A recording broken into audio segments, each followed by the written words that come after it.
Bonjour Brut, ravi de vous recevoir. Je m'appelle Charlotte, je suis très jeune puisque je n'ai que 90 ans et je pense avoir été la première à demander une place dans ce port où je suis arrivée au printemps 83.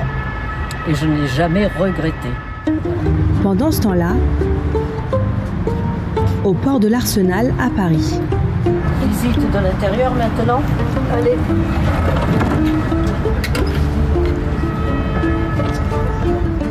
Théoriquement, ça, c'est le poste de pilotage où il y a beaucoup de choses, mais quand je dois piloter, c'est très simple. C'est une planche et un tréteau qu'on enlève. Et j'ai accès au poste de pilotage, il n'y a aucun problème. Et ce qu'il y a d'extraordinaire, c'est que dès qu'on est sur le bateau, comme on est en contrebas par rapport au boulevard de la Bastille, au boulevard Bourdon, on n'entend pas un bruit.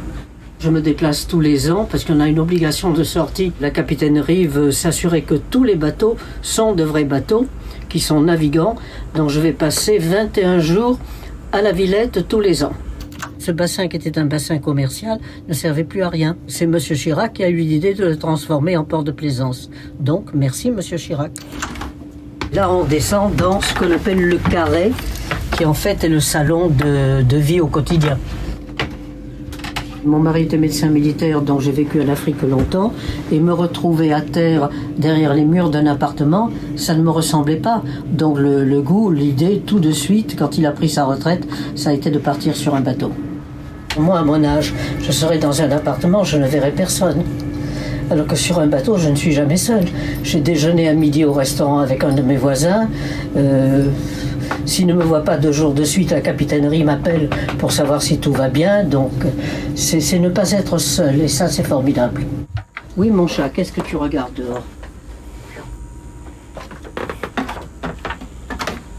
Des livres partout. Regarde, j'ai plus de 3000 livres sur le bateau. Donc là, c'est ce qu'on appelle la cabine. C'est la cabine. La cabine de nuit, c'est ma chambre, en fait. Hein. J'ai un cabinet toilette.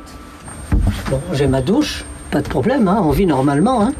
Il y a du désordre parce que comme je suis seule, personne ne peut me dire c'est pas rangé. Tu te sens pas trop à l'étroit? Absolument pas.